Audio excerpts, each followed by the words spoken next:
Hello students, अस्सलाम वालेकुम। उम्मीद है आप सब खैरियत से होंगे। हमने लास्ट लेक्चर में chapter number 13 first year mathematics का स्टार्ट किया था और हमारे चैप्टर का नाम था इनवर्स ट्रिग्नोमेट्रिक फंक्शंस। मैंने जो लास्ट लेक्चर दिया था उसमें मैंने आपको डिटेल बताई थी कि इनवर्स ट्रिग्नोमेट्रिक तो छोड़ दें, फंक्शन क्या होता है। तो मैंने आपको फंक्शन की डेफिनेशन बताई, प्रॉपर डेफिनेशन। फिर मैंने आपको बताया फंक्शन की टाइप, जिससे मैंने आपको बताया कि 1 to 1 फंक्शन क्या होता है। फिर मैंने आपको बताया कि इन्वर्स फंक्शन क्या होता है, और मैंने आपको ये भी बताया था कि इन्वर्स फंक्शन के लिए ज़रूरी है कि फंक्शन 1 to 1 हो, यानी कि 1-1 करस्पॉन्डिंग्स हो। आज उसी फंक्शंस की हेल्प से हमारा जो मेन टॉपिक है, यानी कि जो लास्ट लेक्चर था उसमें से कोई क्वेश्चन, कोई भी ऐसी चीज़ नहीं है जो हमारे पेपर्स में आती हो, लेकिन इस टॉपिक को समझने के लिए वो लास्ट लेक्चर बहुत ज़रूरी है। तो जो स्टूडेंट्स आज की मेरी क्लास ले रहे हैं, पहली क्लास ले रहे हैं, तो उनको चाहिए कि इससे पहले वाला लेक्चर ज़रूर देखें, क्योंकि उसमें मैंने आपको बताया कि फ़ंक्शन क्या होता है और इन्वर्स फंक्शन क्या होता है। मैंने आपको क्या बताया था कि अगर कोई फंक्शन 1-1 फंक्शन है तो उसका ही इन्वर्स एग्जिस्ट करेगा। उसकी हेल्प से आज आपको समझ में आएगा इन्वर्स ट्रिग्नोमेट्रिक फंक्शंस। चलें देखते हैं। Let's suppose if x is equal to sine theta. अगर आपके पास एक फंक्शन है, एक वैल्यू है x साइन थीटा के बराबर, तो अगर आप थीटा को यहाँ रखें और साइन को ले जाएं उस तरफ, तो क्या हो जाएगा हमारे पास, या फिर इस तरह कर लें और आसानी के लिए कि आप कंफ्यूज ना हो जाएं, अगर साइन थीटा बराबर है x के, अगर आप थीटा को वहाँ ले जाएं तो क्या हो जाएगा हमारे पास ये साइन इन्वर्स x। इसको पढ़ते हैं इन्वर्स, यानी कि जब भी कोई ट्रिग्नोमेट्रिक फंक्शन अपने एंगल को छोड़ के, एंगल क्या है इसका थीटा, अपने एंगल को छोड़ के आगे जाता है, तो उसके बाद हम क्या करते हैं, उसके ऊपर -1 लिख देते हैं। -1 का मतलब क्या होता है, हम उसको पढ़ते हैं इन्वर्स। अब साइन है तो साइन इन्वर्स, कॉस होता तो कॉस इन्वर्स।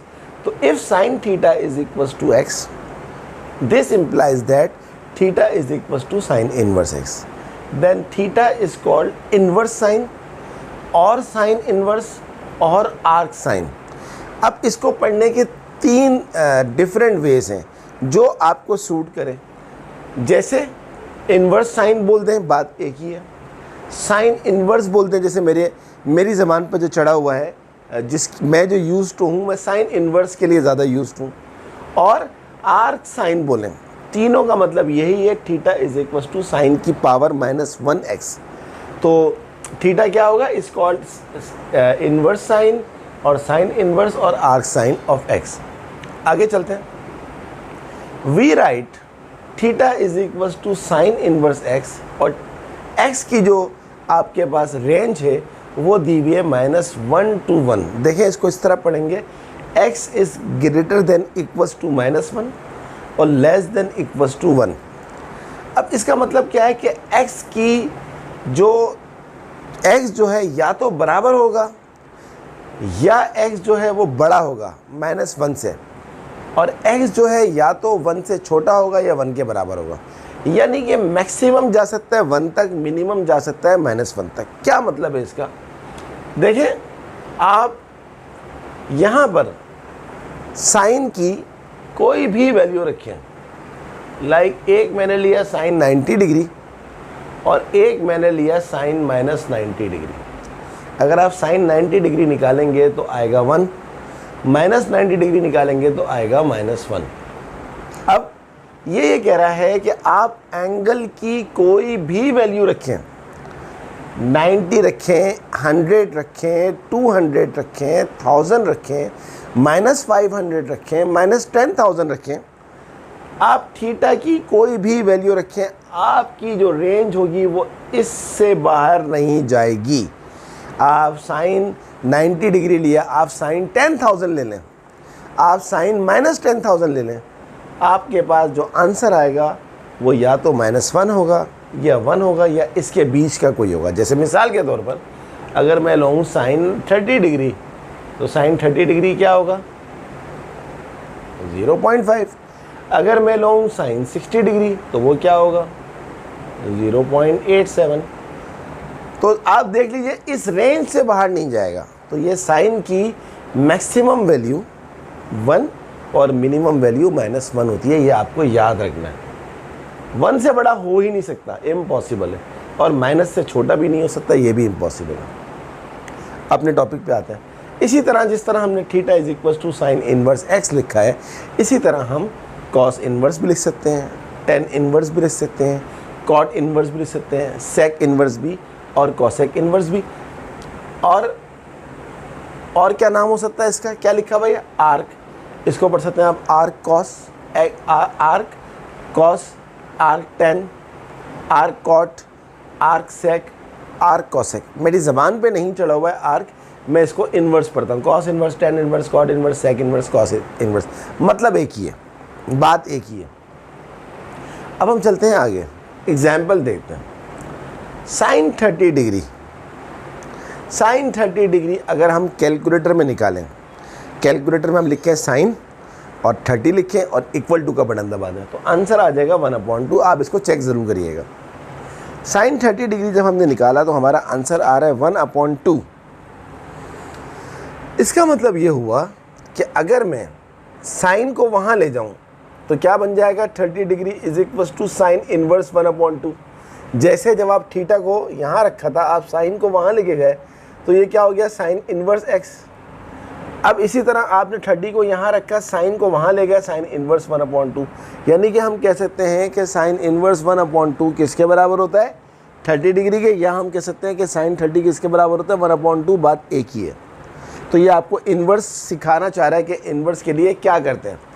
इसी तरह cos π/4, अगर आपका कैलकुलेटर रेडियन मोड में है और आप cos π/4 निकालें तो आपका आंसर आता है 1/√2। दिस इम्प्लाइज दैट अगर आप π/4 को यहाँ रखें और cos को वहाँ ले जाएं, सॉरी मैंने cos लिखना चाहिए था मेरे को, मैंने इधर 10 लिख दिया गलती से। तो अगर आप cos को वहाँ ले जाएं तो ये हो जाएगा cos इनवर्स 1/√2। यानी कि इसको आप कह सकते हैं कि अगर आप cos π/4 निकालें कैलकुलेटर में तो 1/√2 आएगा। लेकिन अगर आप cos इनवर्स 1/2 निकालेंगे, अच्छा इनवर्स किस तरह निकलता है, आपने निकालना है cos π/4, आप सिंपल लिखें cos और π/4 लिखें और इक्वल टू का बटन दबा दें, 1/√2 आ जाएगा। अब आपने निकालना है cos इनवर्स। cos इनवर्स की निकालने के लिए आपको अपने कैलकुलेटर में शिफ्ट का बटन प्रेस करना पड़ेगा। शिफ्ट का बटन प्रेस करें और उसके बाद cos लिख देंगे तो cos इनवर्स खुद ब खुद आ जाएगा। cos इनवर्स के बाद देखिए 1/√2, आप देखिएगा एग्जैक्टली π/4 आएगा, गारंटी है, आप चाहें तो चेक कर सकते हैं। इसी तरह ये सिंपल एक एग्जाम्पल्स दी हुई है कि आपको किस तरह इन्वर्स का कॉन्सेप्ट देना चाह रहा है। इसी तरह 10 π/6 क्या होता है, 1/√3, आप चाहें तो देख लीजिएगा इसको कैलकुलेटर में। और ये भी कह सकते हैं आपके π/6 अगर आप 10 को वहाँ ले जाएं तो ये हो जाएगा आर्क 10 और 10 इनवर्स, बात देखिए 10 इनवर्स 1/√3। इसका मतलब ये होगा कि अगर आप 10 π/6 निकालेंगे कैलकुलेटर में 1/√3 हो जाएगा, और अगर आप 10 इनवर्स 1/√3 निकालेंगे तो आपको π/6 मिलेगा। यानी कि इनवर्स आपको क्या देता है, इन शॉर्ट इनवर्स आपको क्या प्रोवाइड करता है, इनवर्स प्रोवाइड्स यू एंगल। और वैल्यू जब एंगल से निकालते हैं तो वो आपके पास वैल्यू आ जाता है। साइन 30 निकालेंगे 1/2 आ जाएगा, लेकिन अगर आपको एंगल निकालना है तो आप साइन इनवर्स 1/2 करेंगे तो डेफिनेटली 30 डिग्री आ जाएगा। इसका मतलब ये हुआ कि हम इसको यहाँ लिख सकते हैं साइन इनवर्स x का मतलब होता है the angle whose sine is x। cos inverse का मतलब होगा the angle whose cos is x। cos π/4 लिखा हुआ तो हम बोलेंगे, अगर cos इनवर्स 1/2 लिखा हुआ तो हम बोलेंगे the angle whose cos 1/√2 is whose angle is 1/√2। अगर आपके पास tan इनवर्स 1/√3 लिखा हुआ तो आप बोलेंगे, क्या बोलेंगे आप, the angle whose tan is 1/√3। सही है, तो इनवर्स आपको एंगल देता है, ये आपको याद रखना है। आगे चलते हैं। अब जो मैंने आपको लास्ट टाइम पढ़ाया था फंक्शन, डेफिनेशन याद करें। डेफिनेशन क्या थी, छोटा सा बना के देता हूँ, 1 2 3 2 4 6 क्या बताया था, इसमें से एक वक्त में सिर्फ एक जाएगा, एक वक्त में एक जाएगा, एक वक्त में एक जाएगा। ये लास्ट क्लास में बताया था। 1 जा रहा है 2 में, 2 जा रहा है 4 में, 3 जा रहा है 6 में।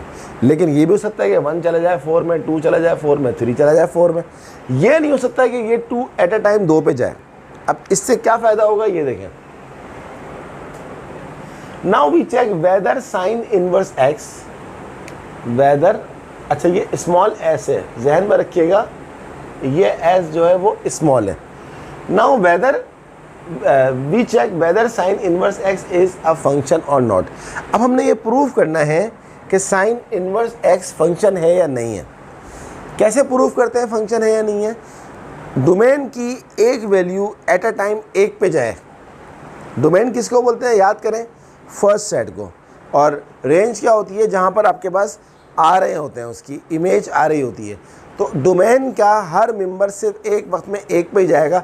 ये नहीं हो सकता कि डोमेन का एक मेंबर 2 पे चला जाए। उस थ्योरी को, उस कॉन्सेप्ट को लेते हुए हम ये देखते हैं कि साइन इनवर्स एक्स जो है वो फंक्शन है या नहीं है। लेट अस सपोज y बराबर है साइन इनवर्स x, और हम ये भी सपोज करते हैं कि x इस वक्त क्या है 1/2 है। जस्ट हमने एक रैंडम वैल्यू ले ली 1/2, नॉट नेसेसरी 1/2 लें, आप कोई और वैल्यू ले लें, लेकिन अभी हम ले रहे हैं x क्या 1/2। अब आगे चलते हैं।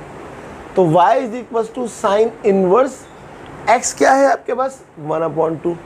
अब अगर आप अपने कैलकुलेटर में साइन इनवर्स 1/2 निकालेंगे तो आपके पास आंसर आएगा 30 डिग्री।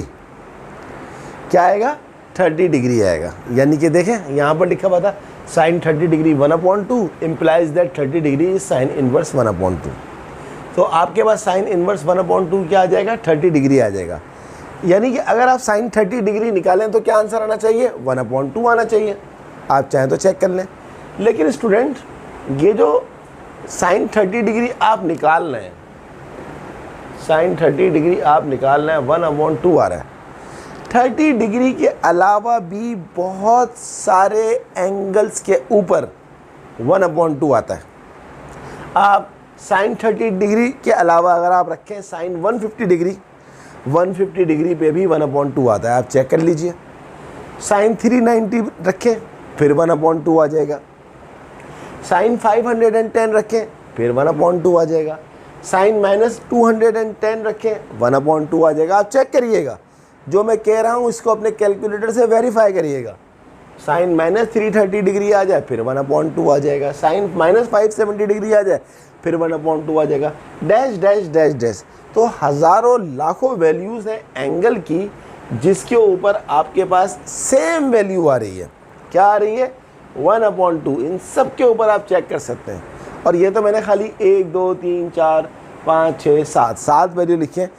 अगर आपके पास हज़ारों वैल्यूज़ हों तो हज़ारों वैल्यूज़ के ऊपर आपके पास 1/2 आ सकता है।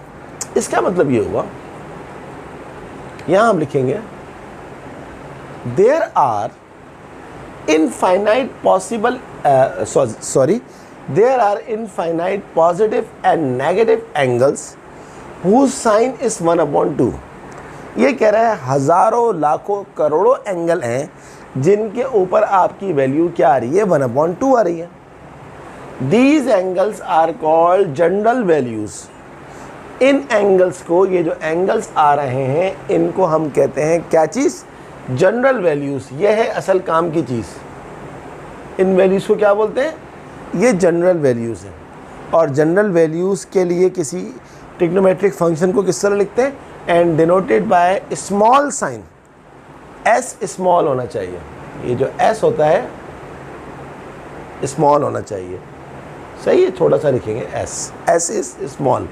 तो अब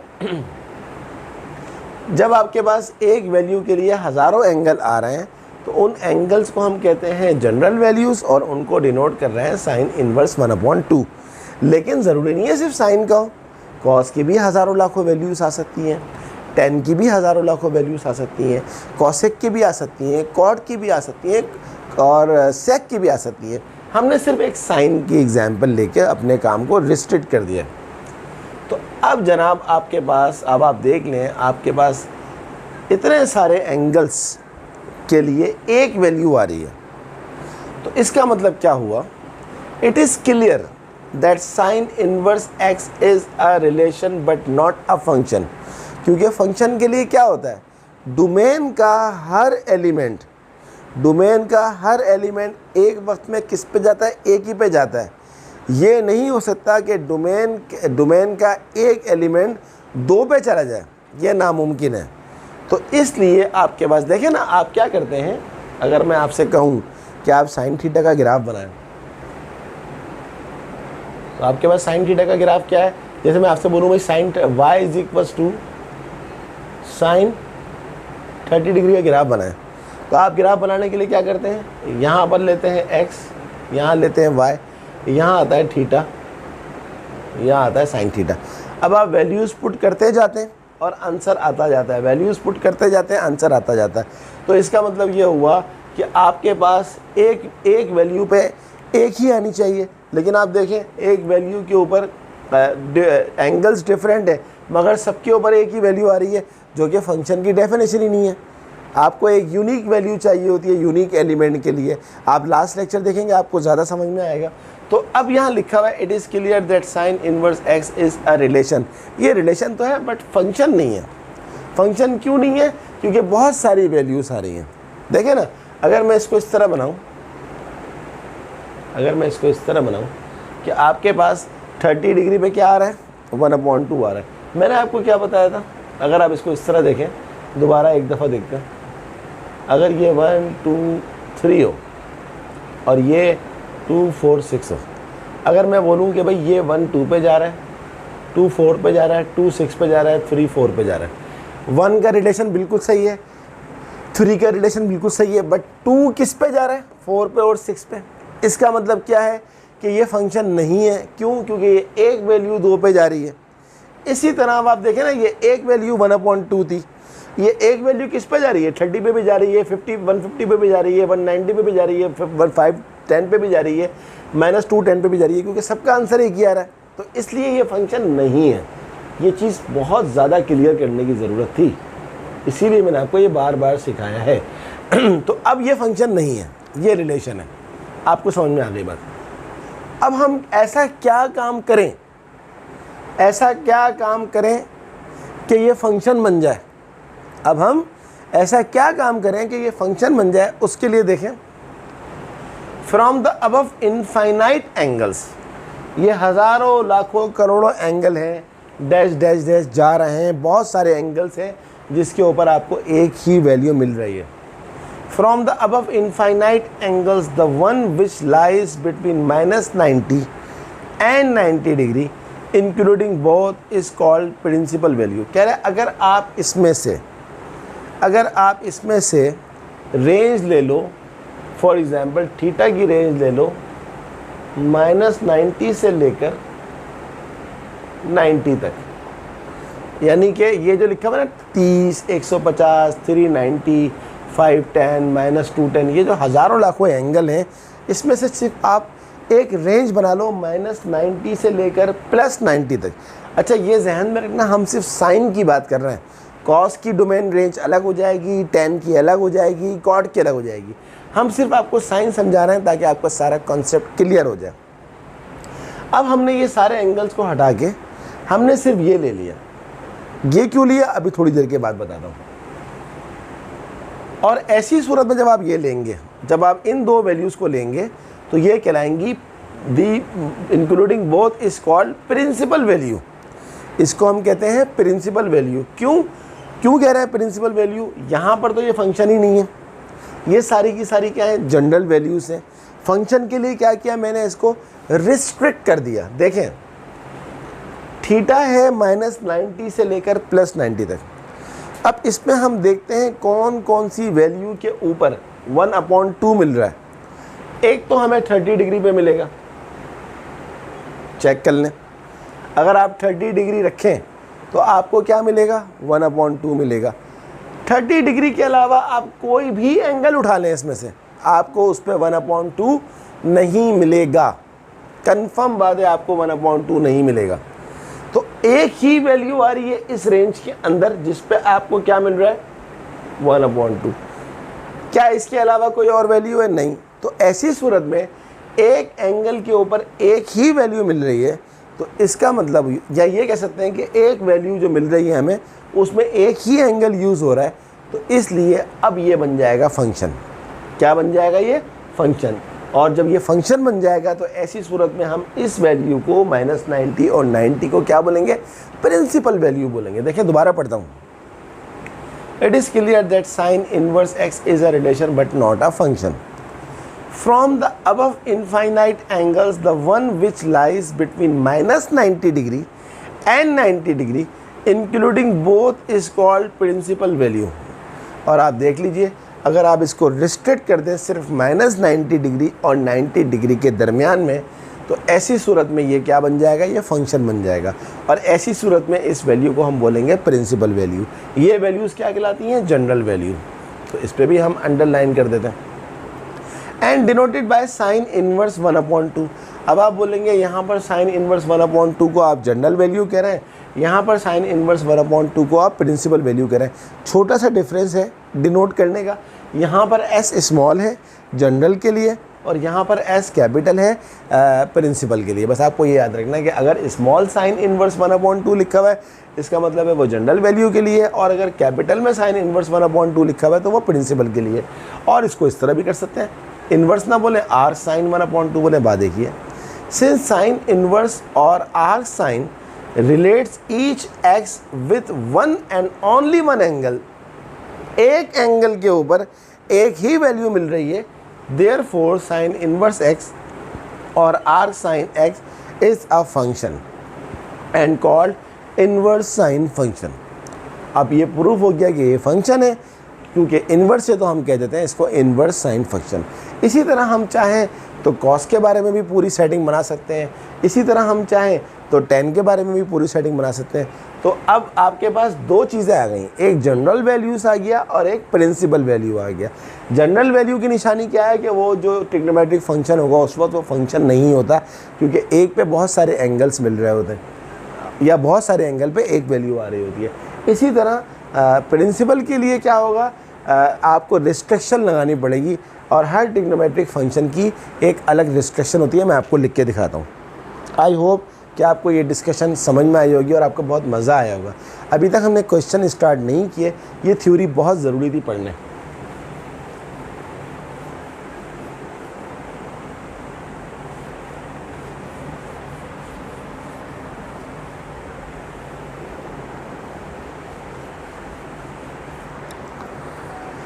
थोड़ी सी थ्योरी और बतानी पड़ेगी।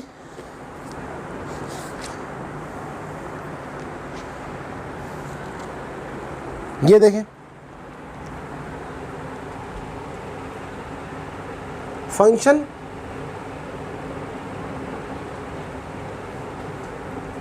With domain and range.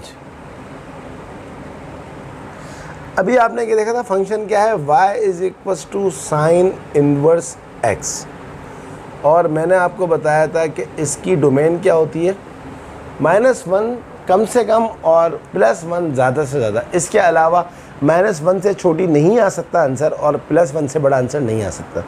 और हमने इसको किसके ऊपर सेट किया है, y को -π/2 टू +π/2। स्टूडेंट आप जानते हैं कि -90 को π/2 भी कहते हैं और +90 को π/2, -90 को -π/2 कहते हैं और +90 को π/2 कहते हैं। तो अब ये आपके पास क्या आ गई, ये पूरी की पूरी चीज़ प्रिंसिपल वैल्यू आ गई, क्योंकि आपने इसको रिस्ट्रिक्ट कर दिया है। सही है, आगे चलते हैं। y इज इक्वल टू, ये ख्याल रखिएगा ये कैपिटल है S, क्योंकि स्मॉल जो होता है वो जनरल के लिए होता है। इसी तरह ये भी कैपिटल है cos इनवर्स x। इसका जो होता है वो भी -1 से लेकर 1 तक होता है, और इसकी जो रिस्ट्रिक्शन है वो होता है 0 से पाई तक, यानी कि अब ये 0 से छोटा नहीं हो सकता और पाई से बड़ा नहीं हो सकता। ये आप याद रखिएगा अगर आप प्रिंसिपल वैल्यू की बात कर रहे हैं। अगर आप कहते हैं कि ये फंक्शन है, वरना तो ये फंक्शन नहीं होगा, रिलेशन होगा। तीसरा, y is equal to tan, देखें सब कैपिटल में आ रहा है, इनवर्स x, और इसकी जो डोमेन है वो माइनस इन्फिनिटी से लेकर प्लस इन्फिनिटी तक है, और इसकी जो रेंज है वो -π/2 से लेकर +π/2 है। यानी कि ये कोई भी वैल्यू ले सकता है, माइनस इन्फिनिटी से लेकर प्लस इन्फिनिटी तक x की वैल्यू कुछ भी हो सकती है, हज़ारों लाखों करोड़ों हो सकती है। इसमें रिस्ट्रिक्शन देखें, -1 से छोटा नहीं हो सकता, 1 से बड़ा नहीं हो सकता, -1 से छोटा नहीं हो सकता, 1 से बड़ा नहीं हो सकता, इसमें कुछ भी आ सकता है। लेकिन आप देखें इसकी रेंज क्या है, -π/2 से π/2। इसके अलावा अगर लेंगे तो फिर वो फंक्शन नहीं रहेगा, वो रिलेशन बन जाएगा। आगे चलते हैं। y = cot inverse x।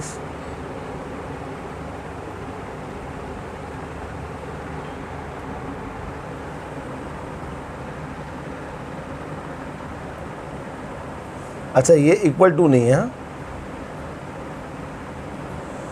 Equal to का मतलब है कि -π/2 से बड़ा हो और +π/2 से छोटा हो।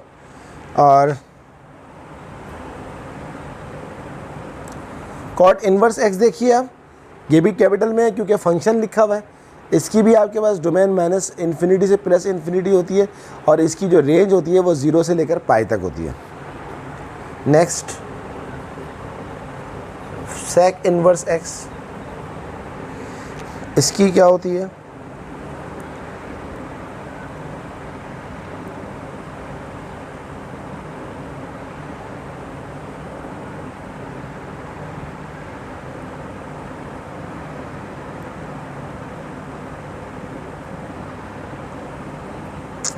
इसकी जो डोमेन है वो क्या है, x या तो 1 से बड़ा हो या 1 के बराबर हो, एंड और x जो है वो -1 के बराबर हो और -1 से छोटा हो।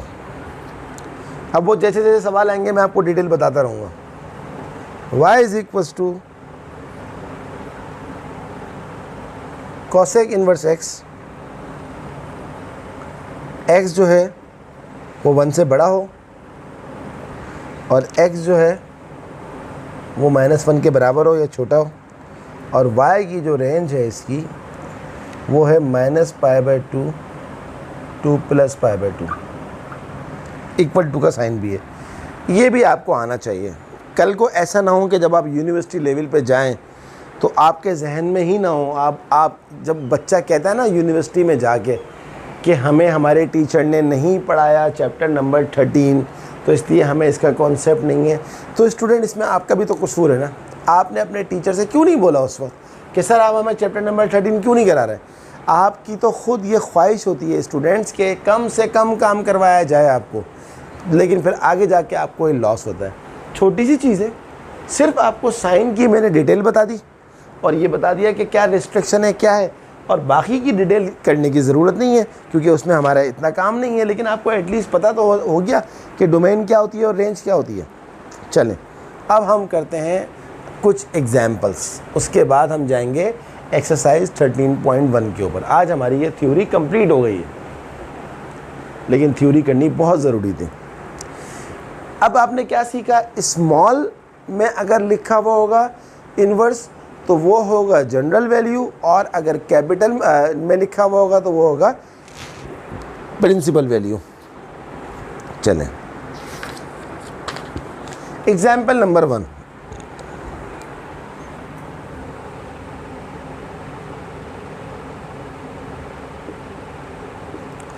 Find sign inverse 1/2। आपको साइन इनवर्स 1/2 निकालना है। सबसे पहले देख लें कि स्मॉल में लिखा हुआ है, कैपिटल में लिखा हुआ है, कैपिटल में लिखा हुआ है। तो आपने एक सोल्यूशन में क्या करना है, let theta is equal to sine inverse 1/2। अब आप क्या करेंगे, इसको साइन को यहाँ ले जाएंगे तो ये हो जाएगा sine theta is equal to 1/2। और आप जानते हैं क्योंकि ये कैपिटल है, और कैपिटल अगर ये है तो इसका मतलब है ये फंक्शन है, और अगर ये फंक्शन है तो इसमें थीटा की रिस्ट्रिक्शन क्या बताई थी मैंने आपको, थीटा की रिस्ट्रिक्शन थी -π/2 से लेकर +π/2 तक। अब आप जानते हैं कि -π/2 से लेकर +π/2 तक एक ही एंगल है जिसके ऊपर आपको 1/2 मिलेगा, और वो एंगल आपके पास क्या है, π/6। कैसे पता लगा? 2-3 तरीके हैं प्रूफ करने के। आप एक काम करें, कैलकुलेटर को रेडियन मोड में करें, लिखें sin π/6, आपको 1/2 मिलेगा। पहला तरीका ये है। दूसरा ये है आपके पास, आप देख लीजिए इस रेंज में एक ही एंगल आ रहा है π/6, आप कोई और एंगल ले लें, फॉर एग्जांपल आप π/3 पुट करें, आप sin π/3 निकालेंगे 1/2 नहीं आएगा। तो ये आपके पास क्योंकि कैपिटल लिखा हुआ है, इसका मतलब है फंक्शन है। फंक्शन है तो आप जानते हैं कि फंक्शन के लिए फिर आप क्या लगाते हैं, रेंज ये लगाते हैं। अभी मैंने आपको बता दिया था पहले भी, दोबारा बता रहा हूँ। अब हम आगे चलते हैं। अगला सवाल, example number 2।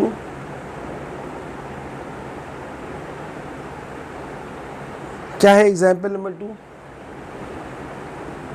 Find sign inverse 1/2। अब आपके पास ये था कैपिटल में, तो ये फंक्शन है। फंक्शन है तो एक ही वैल्यू आएगी जिसको आप कहते हैं प्रिंसिपल वैल्यू। लेकिन अब आपके पास स्मॉल में लिखा हुआ है, इसका मतलब है ये फंक्शन नहीं है, ये रिलेशन है। अब आपके पास बहुत सारी वैल्यूज़ आएंगी जिसको आप कहते हैं जनरल वैल्यूज़। तरीका इसका मेथड वही है जो उस सवाल में था, let theta is equals to, आप खुद स्मॉल करके लिखें ताकि आपको कन्फ्यूजन ना हो। साइन को यहाँ ले जाएं तो ये हो जाएगा sine theta is equals to 1/2। अब आप निकालें 1/2 आपको किस पे मिलता है? 1/2 आपको मिलता है π/6 पे। वो तो आपने देख लिया, लेकिन क्योंकि जनरल है तो सिर्फ π/6 पे नहीं मिलेगा 1/2, बल्कि हज़ारों लाखों करोड़ों वैल्यू पे मिलेगा। फॉर एग्जांपल आप 5π/6 कैलकुलेटर में निकालें, रेडियन मोड में करें और sin 5π/6 निकालें, आपको 1/2 मिलेगा, गारंटी है।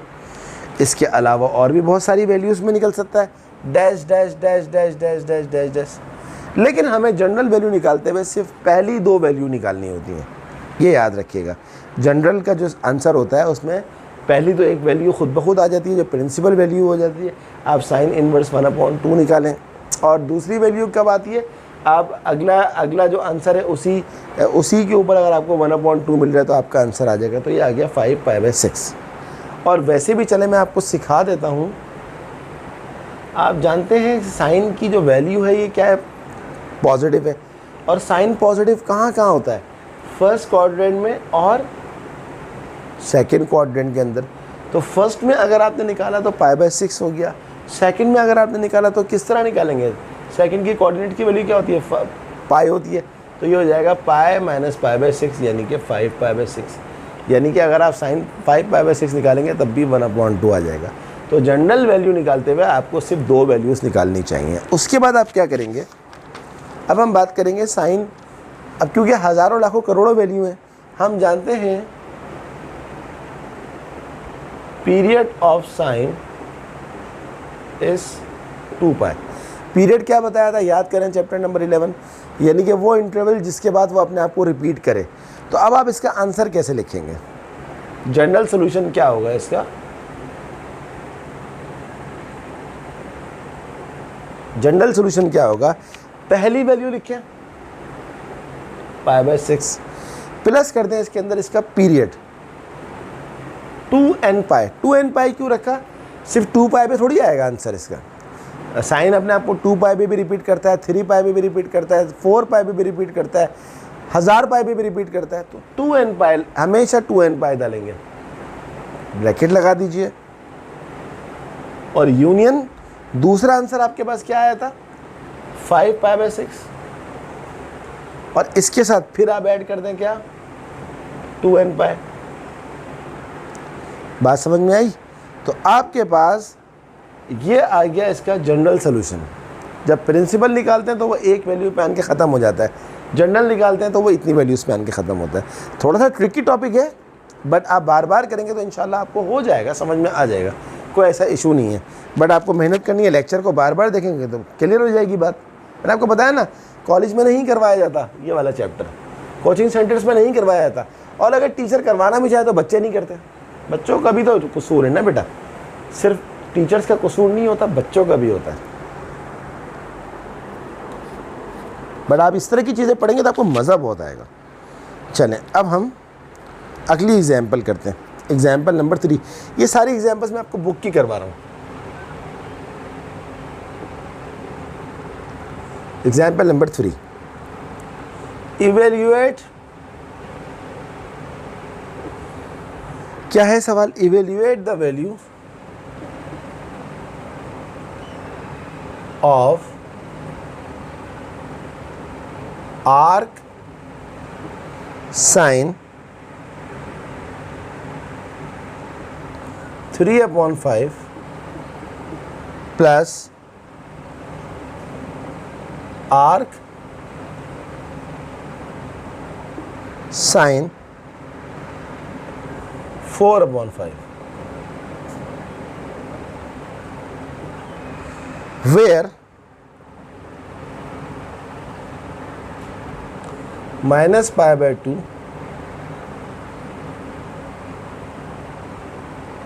arc sin y less than equals to π/2। Student ये है सवाल। अब क्योंकि आप इस वर्ड जो है, ये जो वर्ड है आर्क, आर्क से आप बहुत ज़्यादा फेमिलियर नहीं है, लेकिन आप जानते हैं कि आर्क का दूसरा नाम क्या होता है? इन्वर्स। तो मैं इस सवाल को चेंज कर देता हूँ, आर्क की जगह पर लिख देता हूँ इन्वर्स। तो यहाँ मैं लिख देता हूँ sine inverse 3/5 plus sine inverse 4/5, where -π/2 to sin inverse y, sin inverse y π/2। Student अब इस सवाल में आपको कैपिटल और स्मॉल देखने की ज़रूरत ही नहीं है, क्योंकि जब उसने आपको रेंज दे दी, तो इसका मतलब है कि ये बात हो रही है प्रिंसिपल वैल्यू की, जनरल वैल्यू की बात नहीं हो रही, क्योंकि जनरल की तो कोई रेंज ही नहीं होती, उसमें तो आप डायरेक्ट 2n π ऐड कर देते। तो अब देखिए सवाल ये था आर्क की फॉर्म में, मैंने इसको आर्क के बजाय साइन लिख दिया, बात एक ही है। रेंज में भी आर्क था, आर्क के बजाय साइन लिख दिया, बात एक ही है। अब इसको करेंगे किस तरह? सबसे पहले हम एक काम करते हैं, solution. Let x1 is equals to sine inverse 3/5, x2 is equals to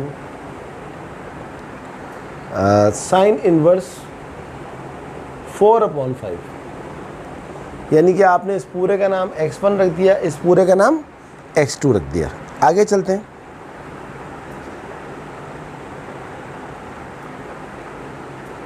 इसके बाद क्या करना है?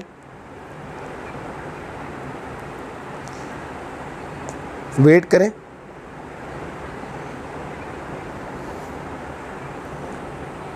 Also let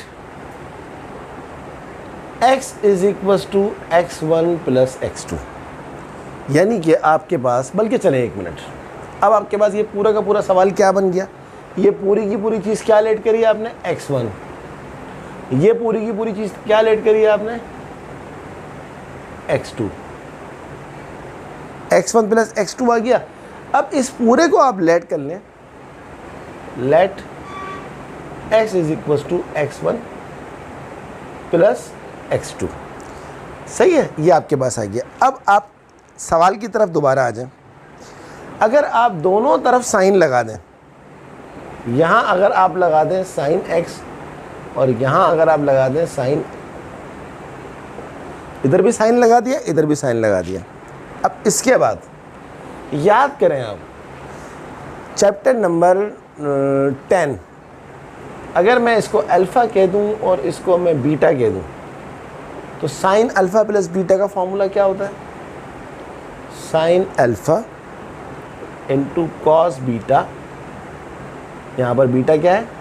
x2 plus cos alpha sine beta. सही है स्टूडेंट्स। और ये आपके पास साइन एक्स पड़ा हुआ है। अल्फ़ा प्लस बीटा के फॉर्मूले से हमने इसको खोल दिया। अब बात करते हैं इसकी। साइन x1 अगर आप इसको वहाँ ले जाएं, तो ये हो जाएगा साइन x1, ये हो जाएगा 3/5। इसको वहाँ ले जाएं, sign x2 is equal to 4/5। तो साइन x1 की जगह पर आप लिख सकते हैं 3/5 डॉट, और cos x2, 1 minute kindly wait करें।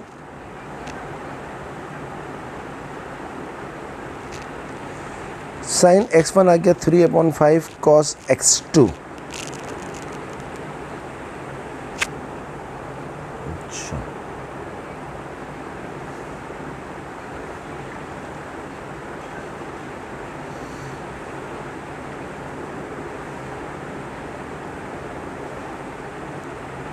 अच्छा, तो साइन x1 आपके पास क्या आ गया, 3/5 आ गया, और कॉस x2। अब देखिए, थोड़ा सा समझने की कोशिश करिएगा। हमें कॉस x2 चाहिए। हमारे पास x2 है क्या?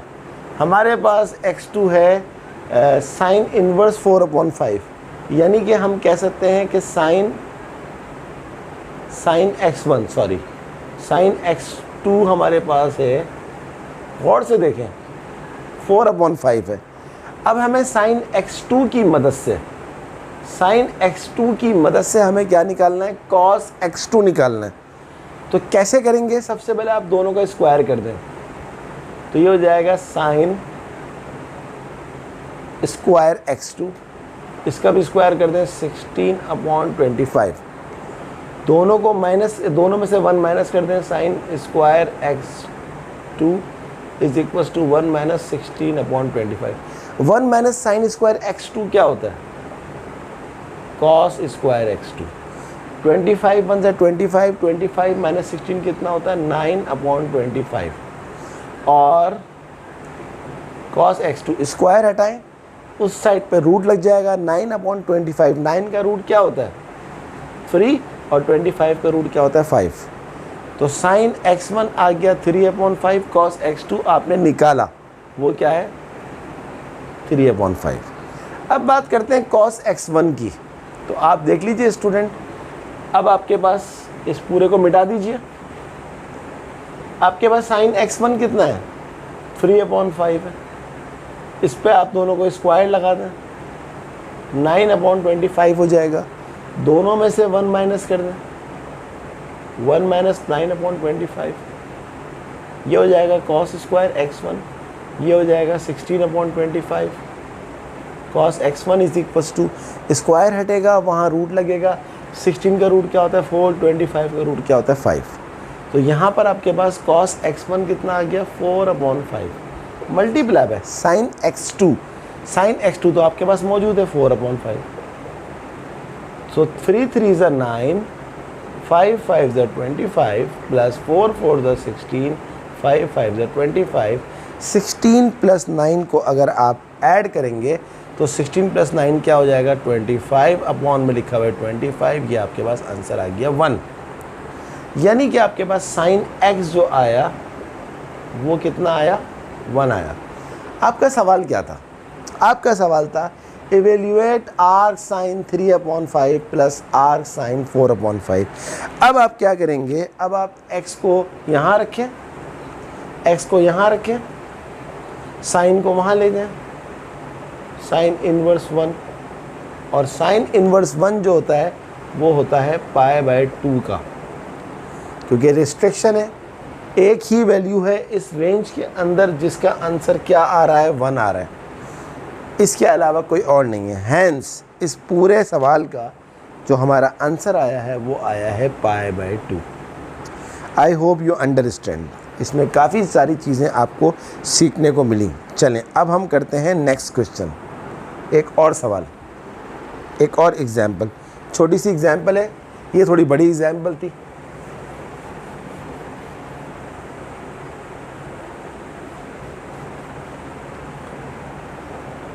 सी एग्जाम्पल नंबर 4,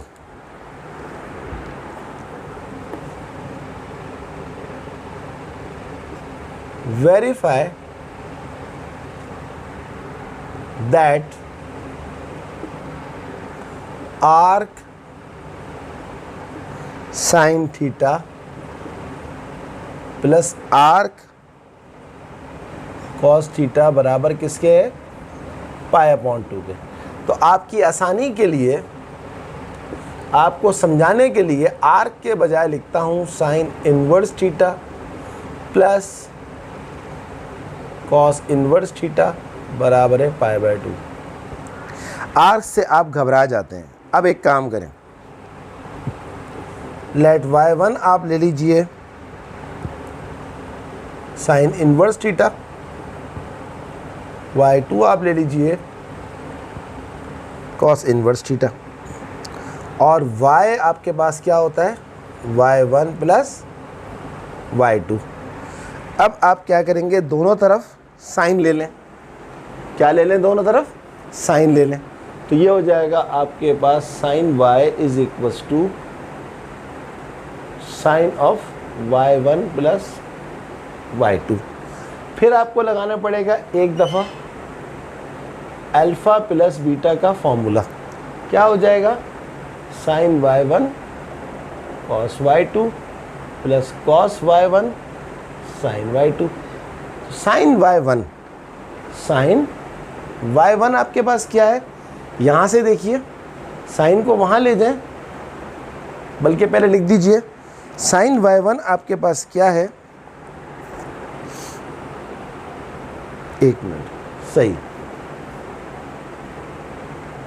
साइन को वहाँ ले जाएं तो ये हो जाएगा साइन इनवर्स y1 और यहाँ आ जाएगा थीटा, और यहाँ से भी आप क्या करें, कॉस को वहाँ ले जाएं, cos inverse y2 is equal to क्या हो जाएगा हमारे पास, थीटा हो जाएगा।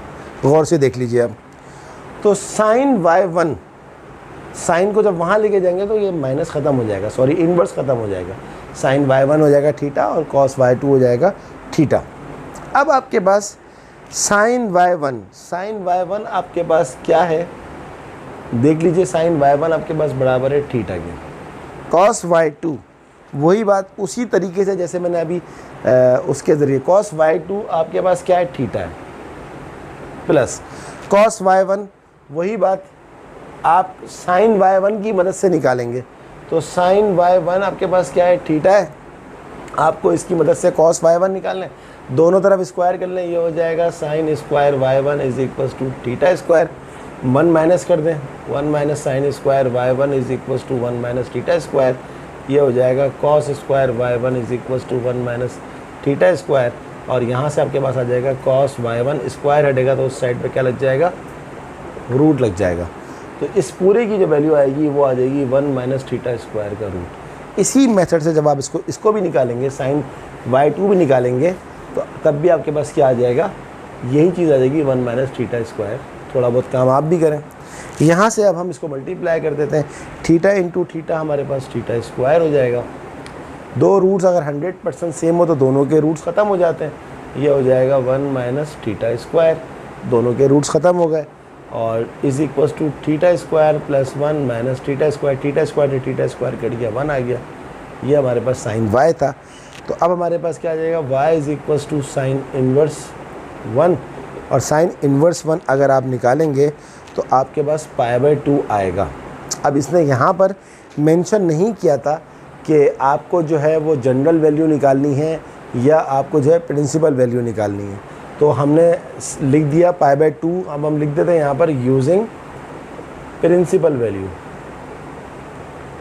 वरना एग्ज़ाम के अंदर वो बोलेगा आपसे कि प्रिंसिपल से निकालें या जनरल से निकालें, और अगर आपको जनरल निकालनी होती तो पाई बाय 2 प्लस 2n पाई करके काम ख़त्म हो जाता। चलें, आखिरी एग्जाम्पल एक और रह गई है, वो भी करवा देते ताकि और कॉन्सेप्ट क्लियर हो जाए।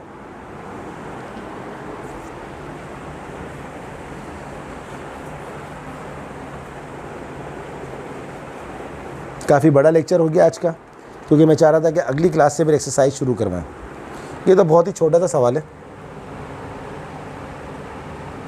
Example number 5, find 10 arc sine 1/2। सबसे पहले इसको अपनी आसानी के लिए आर्क के बजाय लिख दें इन्वर्स 10, ये हो जाएगा आपके पास आर्क का मतलब साइन इन्वर्स 1/2। आर्क के बजाय आपने इसको क्या कर दिया, साइन कर दिया। अब आप लेट कर लें, let theta is equals to sine inverse 1/2। तो अब आप जब इसको लेट कर लेंगे साइन इन्वर्स 1/2, तो साइन को अगर आप इधर ले आए, बल्कि आपने थीटा को लेट कर लिया कि साइन इन्वर्स 1/2 थीटा है, और अगर आप साइन इन्वर्स 1/2 कैलकुलेटर में निकालेंगे बाय यूजिंग प्रिंसिपल वैल्यू, तो वो हो जाएगा π/6। हैंस 10 साइन इन्वर्स 1/2 आपने क्या निकाला है, π/6, और 10 π/6 अगर आप कैलकुलेटर में निकालेंगे तो वो आपके पास आ जाएगा 1/√3। This is your answer. I hope you understand कि ये कैसे आया। चलें, तो ये हमारी स्टूडेंट्स आज की क्लास थी। आई होप कि आपको बहुत अच्छी तरह ये थ्योरी समझ में आई होगी। एक एग्जाम्पल रह गई है और एक्सरसाइज, वो हम अगली क्लास में करेंगे। खूब प्रैक्टिस करें, और मुझे उम्मीद है कि आप एग्ज़ाम के अंदर इस चैप्टर का जो क्वेश्चन आता है वो छोड़कर नहीं आएंगे। अगली क्लास ज़रूर लीजिएगा, क्योंकि उसमें 13.1 होगी, फिर 13.2 होगी।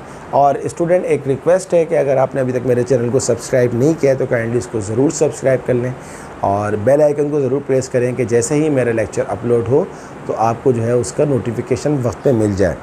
मेरी वीडियोस को लाइक करने के साथ साथ अपने तमाम दोस्तों को जो कि फ़र्स्ट ईयर मैथ में है, ए लेवल मैथ में, या किसी भी बोर्ड के मैथ में, उनको ज़रूर शेयर करवाएं। ओके स्टूडेंट्स, अगली क्लास तक के लिए अल्लाह हाफ़िज़।